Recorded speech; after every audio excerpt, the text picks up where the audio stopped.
Bitok, grade 11 storm. So it is a book of wars, and a fierce internal battle at the Ministry of Education has halted a 7 billion shillings textbook tender, putting next year's grade 11 rollout at risk.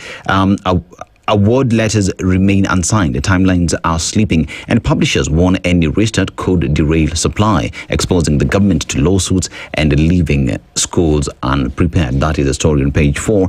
But the timeline we're looking at is on August 19th, 2025. Formal invitation to submit materials was given, and on November 7th, 2025, submissions and notifications to publishers. The communication happened on November 25th, 2025.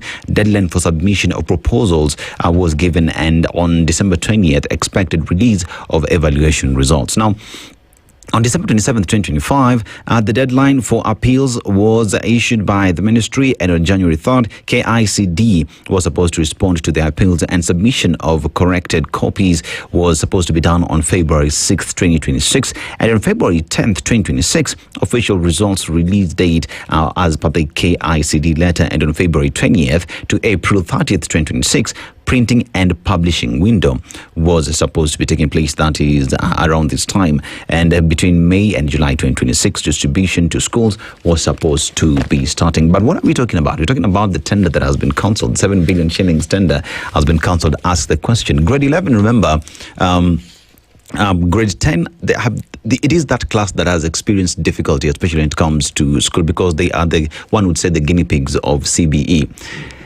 But here we are looking at the ministry and what it is supposed to do. And one asks the question, why are we just not planning well to ensure that we deliver on education to the students, to the children of this country, Kamanya? No, we know why we are not planning very well. Why? Because we can't. Mm-hmm. We have incompetent people in office. It's very plain and simple. The Ministry of Education is just merely a logistical ministry. When it comes to matters education, they're just supposed to make sure that we're on schedule, on exam, on facilitation, capacity building, transition. But what do we get? You know, we just graduated from grade 10, now we're in grade 11. Yeah. I wonder what next, because it's a scandal after the next. But if you look at it, you'd want to understand what happened. And I really would want to see the report on transition from KCPE to CBE. To CBE, yeah. Because they must have projected what needs to be done, specific times, and the timelines, as we are seeing now. So who is not doing their work? It's not that we don't have the plan laid out. We don't have the reports. They're there. But it's the implementation part that seems to not move. And unfortunately, the only places where we keep having hitches in implementation of the public policy, be it health, education, or otherwise, is where there is budgetary allocation. Allocation, yeah. When they want to do anything else, they'll quickly do it. They want to formulate regulations or new laws, they'll do it. When it comes to budgetary allocation and review, that's where we have concerns. So it's about the money, and we have to say it for what it is. I think we have incompetent people running and managing our public policy. Call it what it is. Yeah. Health, education, whatever it is. I mean, it's a huge reminder of a very popular song in the mid-2000s by Boomba Clan. An African timer who never keeps time. And the reason I'm saying that is a direct quotation here. Yeah. When you open in page 4, speaking to the Standard yesterday, Bitok exonerated himself, saying the plan to restructure the process will not affect the distribution. And this is quote, there is a lot of time between now and January for procurement to be conducted. Like, chill guys, bana. Tukona time. Mbona mnanikimbiza? Let me tell you. Yeah. You know, I've always said it on this show, right? We're just from, and I'll connect this with another scandal, the fuel scandal right now, yeah? The cabinet secretary says, I was unaware, you know, sikuwa najua, despite the fact that we are seeing letters that went through his office. So if you are unaware and you don't know what is happening in your office, why are you still there? President William Ruto, why are you still having him there? If the cabinet secretary, if PS Bitok right now says that we should not get worried, yet we've seen how his ministry has handled education thus far, Mr. President, again. What are you doing with such individuals in office? We just have to call it for what it is. Incompetence can never deliver.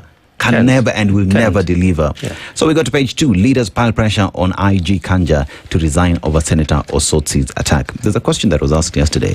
Where was Osotsi's security? A good question. Where was his security? Walikuwa wapi at the time when he was being attacked? Investigations will tell us. Yeah. But good thing so far is that individuals who were part of that, the goons, have been arrested as investigations continue. Those guys, I think they should serve time. Wawe funzo kwa wengine wenye tabia kama zao. Now, court has cleared way for 619 billion shillings EABL share sale. Noah, business. Should we invest? I mean, this is EABL transitioning to a Japanese owner, that is Asahi Group Holdings. And I mean, this change is quite interesting when you speak to people in the kinywaji business.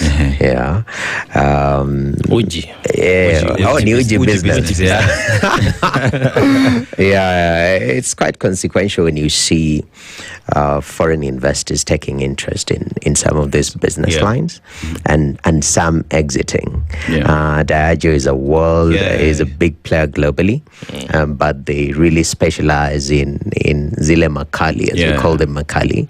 So when it comes to beer, it's never been their forte. And I think when we see this Japanese coming in, there is a value add to it because they have their whole system that they run. We derive lots of principles from the Japanese, the ikigais of this world. So you expect that they're going to be doing business a little bit different. And even speaking, I have a friend who works in the company. I was like, are you guys afraid of your jobs? Always when there is a change of ownership, there is that fear.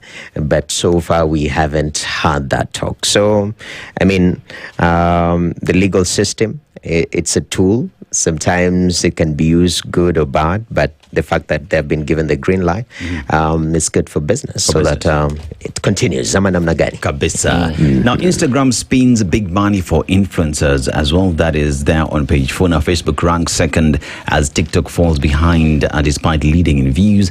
And Kenya's top 10 influencers earned 296 million shillings from social media marketing. Nakwambia after today. Hi guys, welcome to my YouTube channel. Part of these 296 million must be among these individuals. Now, Senate Forum unanimously supports Thika's city status bid. So Thika might just be another city in the country. The ministry, KICD Tassel threatens to delay issuance of grade 11 books. That's a story that we've just gone through and not long ago.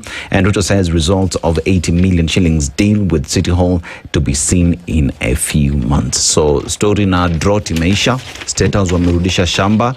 What else will we see? Garbage collection will be handled.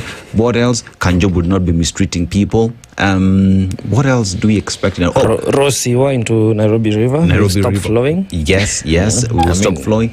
Noah, as a resident of Nairobi, what do you expect from 80 million? 80 billion?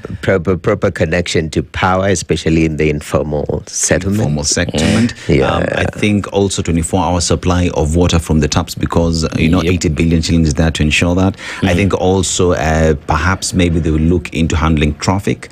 So maybe we will invest in AI. We have traffic lights that are managed from a central command center, so we don't need to see Kanjo harassing people or police officers on the roads. Lazima iwa.